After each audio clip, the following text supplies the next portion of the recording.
1번에 5개 탱크 저장소가 있는데요. 5개 탱크 저장소에서 가장 잘 나오는 문제는 지금 요 부분입니다. 이 벽, 얘를 방유제라고 부르는데요. 이 탱크가 안에 위험물들을 보관하는 탱크예요. 근데 여기에 약간이라도, 정말 약간의 구멍이라도 나게 되면 얘가 흘러 넘쳐서 주변에 있는 땅, 그리고 그 옆에 얼마나 퍼져나갈지 모르는 아주 막대한 피해를 끼칠 수 있기 때문에 더 이상 흘러나가지 않도록 방유제를 설치를 합니다.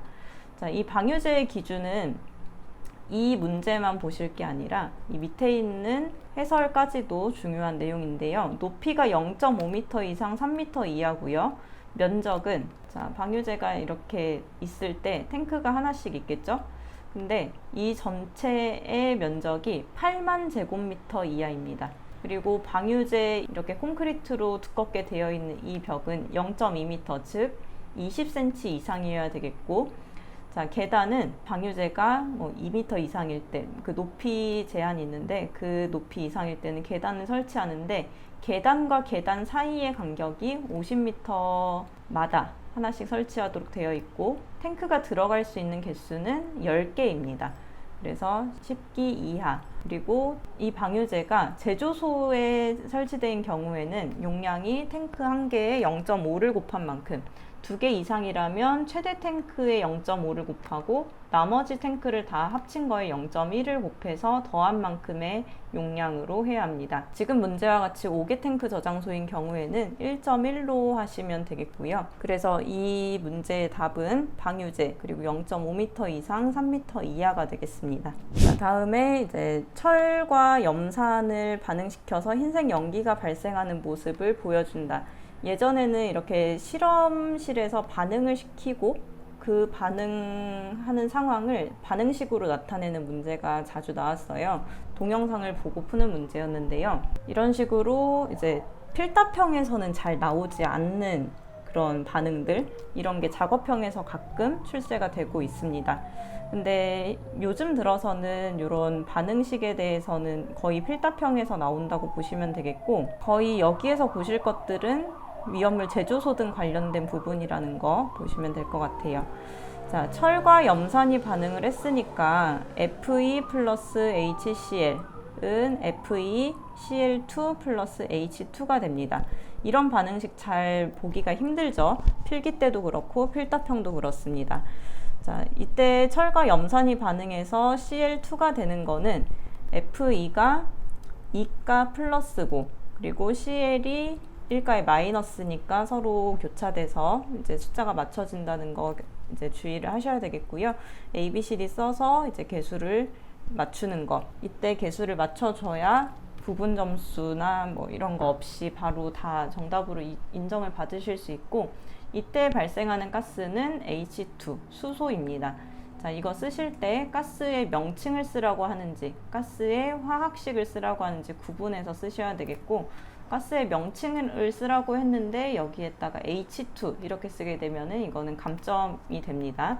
대신 화학 반응식에서 이렇게 위로 표시되는 이런 기호들은 안 쓰셔도 상관없어요. 자, 3번에 이제 안전거리에 대한 그림을 보여주었던 적이 있는데요.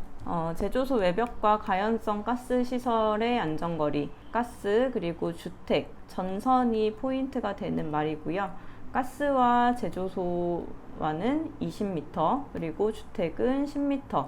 그 다음에 전선이 몇 볼트인지도 이제 가끔 어렵게 출제되면 나올 수 있어요. 그래서 35,000V 이상이니까 5m가 되겠습니다. 자, 이거는 사실 좀 쉽죠. 안전거리가 이렇게 나온다면 사실 점수를 주는 시험이 될 거고, 이거보다 더 여러분이 암기를 하셔야 되는 부분은 보유공지입니다. 보유공지, 뭐 제조소는 2가지가 있고, 그리고 5개 저장소 또는 5개 탱크 저장소, 이런 식으로 각 제조소들마다 보유공지가 몇 미터인지, 다른 공부가 조금 되셨다면 여기까지 준비를 하시는 게 좋을 것 같고요. 그 다음에 아세톤의 저장 용기가 옥내 저장소에 이제 저장이 되어 있어요. 자, 위험물을 저장하는 높이가 6m, 4m, 3m입니다. 근데 기계에 의하여 하역하는 구조, 이 말이 들어간다면 이제 어떤 위험물이 되든 6m가 되고요. 그리고 사료 위험물 중에서 삼석유류, 사석유류, 동식물유류는 지정수량이 뭐 4천, 6천, 10,000 이 정도로 지정수량이 꽤 큰 편입니다. 그러니까 많이 모여 있어도 상대적으로 좀 위험하지 않다는 뜻이 될 수도 있는데요. 자, 이렇게 지정수량이 큰 물질들은 조금 덜 위험하기 때문에 1m 더 쌓을 수 있어요. 3m까지 쌓을 수 있는데, 지금 이 문제의 경우에는 아세톤을 저장하는 용기를 겹쳐 쌓는 경우니까 삼석유류나 사석유류, 동식물유류에 해당하지 않는 이제 제1석유류에 해당합니다. 그래서 저장 높이는 여기 둘 다 해당되지 않는 3m에 해당이 되겠고요. 옥내 저장소의 지붕의 재료, 옥내 저장소뿐만 아니라 거의 대부분의 시설의 지붕은 가벼운 불연 재료라고 되어 있습니다.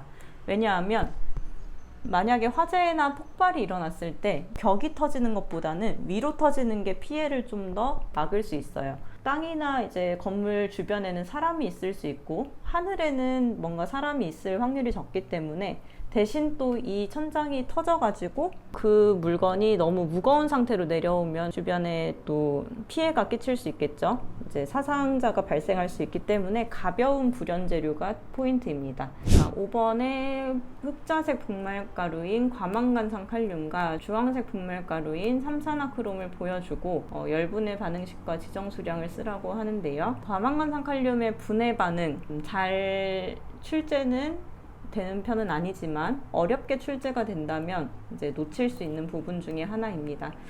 최근 들어서는 그래도 예전보다는 더 잘 출제가 되고 있는 반응식이라서 이거를 좀 봐두시면 좋겠고요.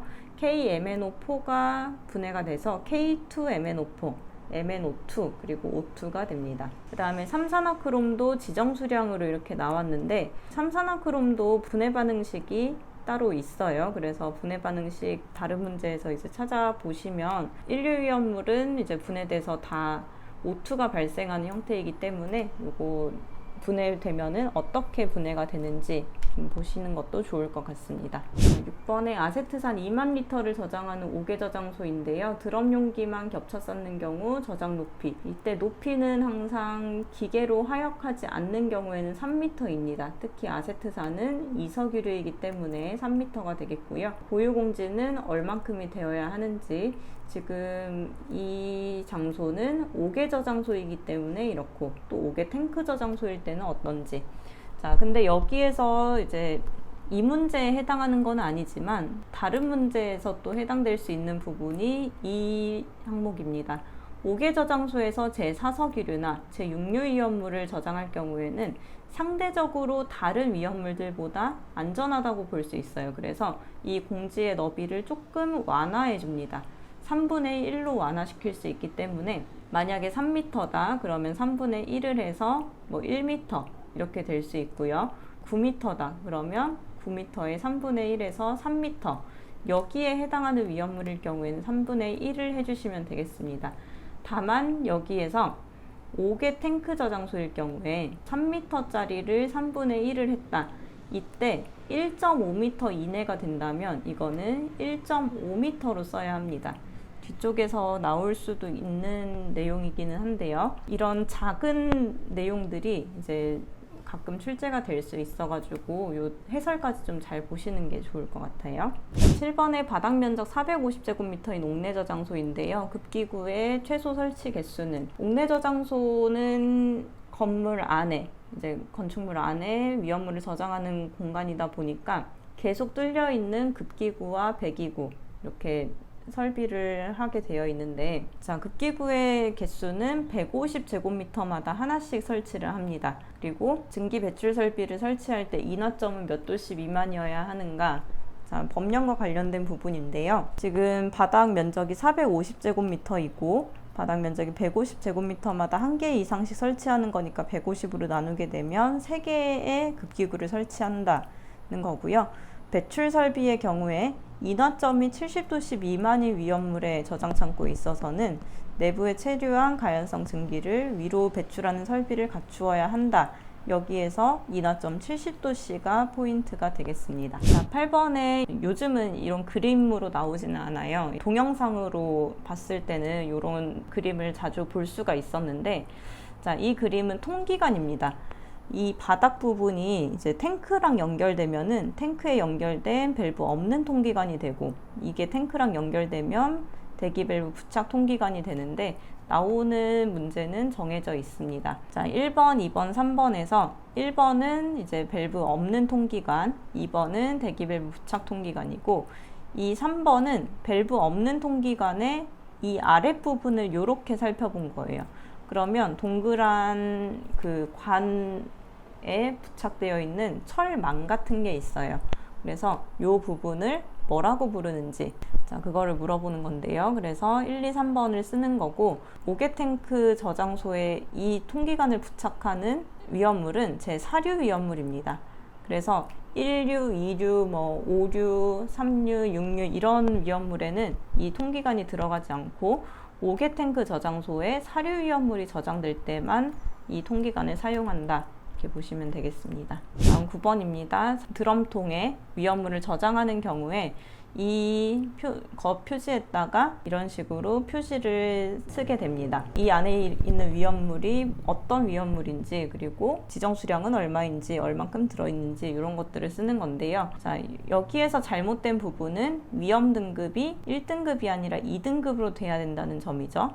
그리고 여기에 주의사항에 이제 들어갈 말이 화기염금 또는 물기염금 두 가지 중에 하나일 텐데요. 자, 화기염금은 사류 위험물이다 보니까 화기염금이 다 들어가고, 물기염금은 이제 물을 쓸 수 없는 경우, 1류 위험물에 알칼리 금속의 과산화물, 3류 위험물에 금수성 물질, 이런 경우에는 물기염금을 쓰는 거죠.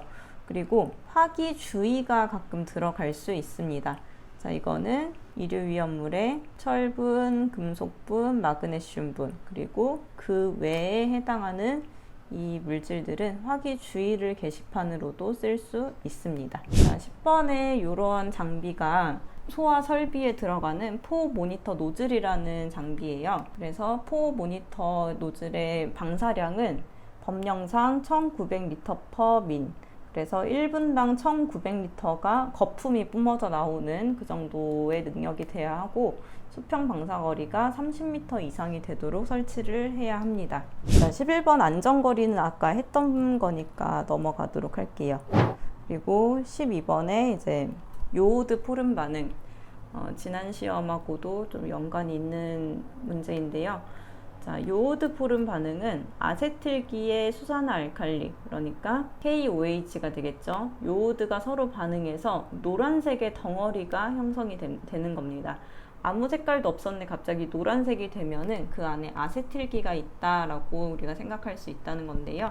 이 요오드 포름 반응을 하는 대표적인 물질들은 아세톤, 메틸에틸 케톤, 아세트알데히드, 1차 알코올 중에 에탄올, 그리고 2차 알코올까지는 이 요오드 포름 반응을 할 수 있습니다. 그리고 이거를 통해서 봤을 때 메틸알코올은 반응이 일어나지 않겠죠. 그래서 반응이 없는 시험관을 찾을 수 있고, 그리고 노란색 침전물이 생기는 반응의 명칭 요오드 포름 반응이다. 그리고 요오드 포름은 요렇게 쓴다는 것도 하나 적어두시면 좋을 것 같아요. 3번에 마그네슘이 들어있는 드럼통에 화재가 발생했다.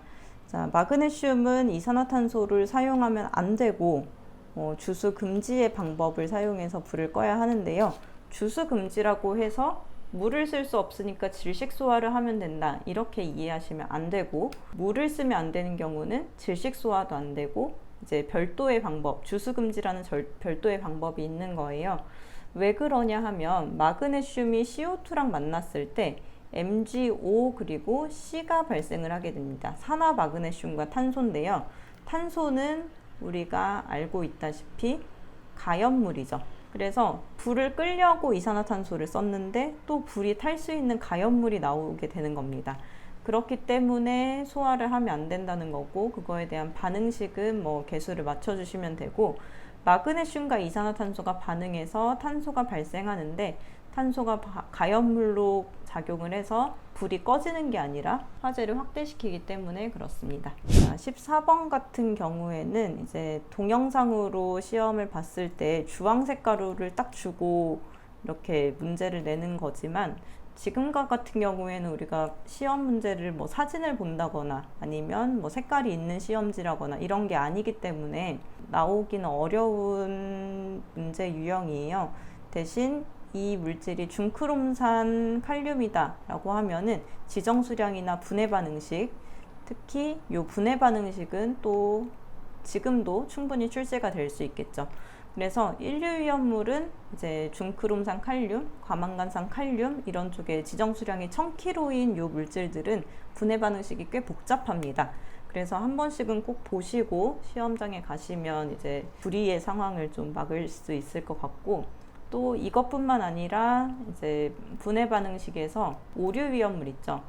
TNT, TMP 그리고 니트로글리세린. 자, 여기까지가 분해 반응식으로는 굉장히 어려운 반응식이거든요.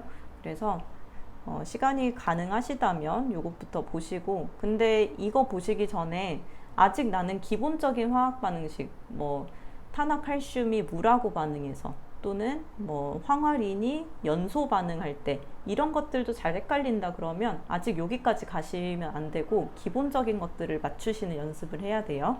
자, 15번에 이것도 이제 겹쳐 쌓는 경우 저장하는 높이를 물어보는 거. 그래서 위험물의 종류나 아니면 기계에 의하여 하약하는 구조인지 이거를 보고 이제 높이를 쓰시면 되겠고요.